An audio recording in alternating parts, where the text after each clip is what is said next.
Ladies and gentlemen, my first guest has been getting the last word on MSNBC for almost 8 years. Please welcome Lawrence O'Donnell.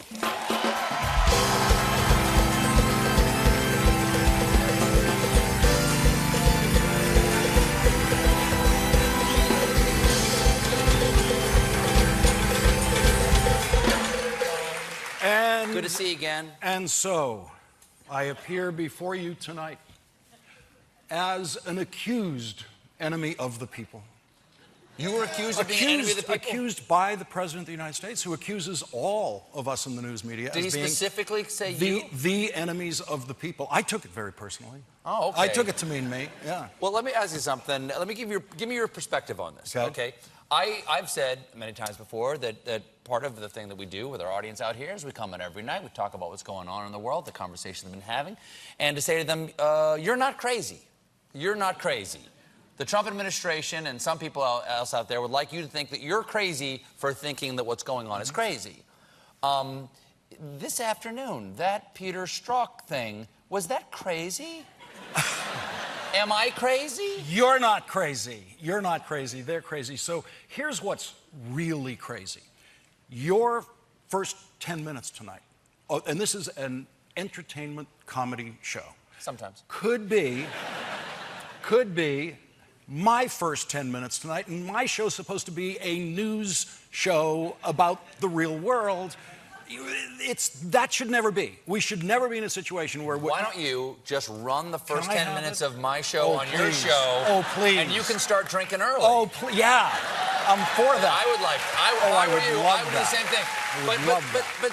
But seriously, don't you think that the people who are supporting President Trump are trying to let us believe that we're crazy for questioning what's happening in Washington right now? The people in Congress are, yes. And that's what you saw. This was a very simple hearing today. The concept of the hearing for the Republicans was, we're going to prove to you that the FBI investigation of the Trump campaign's relationship with Russia never should have begun and shouldn't still be going on because one of the FBI agents involved, like a majority of Americans, didn't think Donald Trump should become president. And so that's... But you have to admit, just to give the devil his due for just a moment, it gives one pause. It's a little startling to see we will stop it. Remember, yes, like, he won't be president, so we will stop it. That's not, yeah, you don't want to see so that. That's right. So the FBI agent, in a personal text to another person working in the FBI... Who he was having an affair with. He was having an affair with, which also came out in a very ugly way during the hearing, that he said at a certain point, reassuring her, you know, we will stop it. What he explained today was what he meant by we voters, the American people, will stop it. I do think all of that is questionable, but we don't know what that might be what he meant. Maybe it's the Republican interpretation that he actually was hoping that they would find something in an investigation that could stop it. But the reality was, the spot where the agent really won the day was basically challenging them to show any evidence that any decision made by the FBI at any point in the investigation was politically motivated, and they don't have that or helped Hillary Clinton. Yeah, that's right. They don't have any of that, and the only decisions we know about actually helped the Trump campaign. The Comey decision to go public about the investigation of Anthony Weiner's laptop at the last minute in the Clinton campaign. So you worked for Moynihan, right? Senator Moynihan of New York, yes. So you must have seen a lot of hearings. I used to run hearings as the chief of staff of the Senate Finance Committee. I used to put them together. And the world isn't going to believe this, but there was not a single moment in our hearings, which were about the most contentious things in government, because we had jurisdiction over taxation, international trade, welfare, Social Security, Medicare, Medicaid. There wasn't a single moment in any one of those hearings where one senator tried to talk over another one, or tried to talk over a witness, or shout down a witness. So you never seen anything like that? The behavior I saw today, I never saw in a hearing room that I was present in, and I was in hearing rooms, I don't know, maybe 100 times.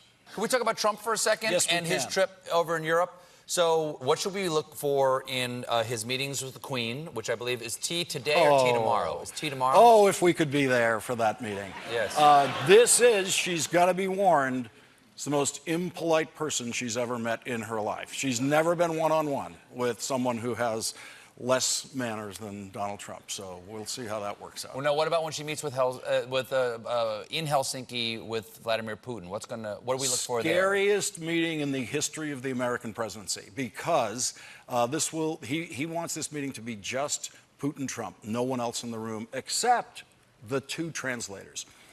That makes the two translators the most valuable translators in history, because they will be the only witnesses to what these guys said. After the meeting is over, if I was one of those translators, I would have someone else taste my food. Forever. For the rest of what could be your short life if you're the Russian translator. And so we know we cannot trust Donald Trump's account of what happened in that meeting. We know we can't trust Vladimir Putin's account of what happened in that meeting. So we really will likely never know what happened in that meeting. And the other important part of it, to go back to your why, we'll never know why that meeting happened the way it did. Why did Donald Trump insist that no one else be in the room? What about other people in his cabinet or people in his staff or people in the Republican Party or supporters? Is anybody saying to him that you know of, don't do it this way? Sir, don't have this meeting. The leaks out of the White House indicate that he's getting all that advice, to don't do it that way. Here are the reasons why you don't want to do it that way. And he's very proud about ignoring professional advice. He seems to be very proud. It's almost it's this ego thing where he wants to show. Remember, he's the candidate who said, "I'm a really smart guy," right? So he's a very stable genius. The stable genius. Yes. The stable genius apparently does not have any other stable geniuses working for him, so he overrules them all the time. Fair enough. Yeah. All right. Well, you have a re-release of, was this your first book? My very first book. Your very first book. When I was a little boy. Deadly Force. And this is about a police shooting that actually your father represented the victim and the victim's family in this. Yes. What's the book about, and why release it now? This is a Boston story. My father was a Boston cop who put himself through college and law school nights when he was working full-time as a cop. And he eventually was in a position where, after this shooting that happened in Boston, the widow, black widow, came to him and said, my husband was shot in the back of the head, and he didn't have any criminal record, and this never should have happened. He looked at it. He figured out right away, using his experience as a cop, that this was a very, very bad shooting. And he took on the case as a civil rights case. He went to war with his old police department, and it went on for years. The case went to the Supreme Court. It went to trial a couple of times. My father won the trial twice in front of all white juries in Boston. And the reason I'm bringing the book out now is that back in those days, no one paid attention to police use of deadly force and any problems associated with it. In the last 4 years, we've really all been on the case. And for the first time ever, we've really been paying attention to it.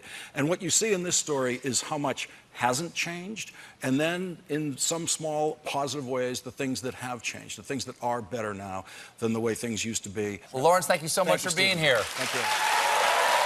Deadly Force is out in paperback. Lawrence O'Donnell, everybody.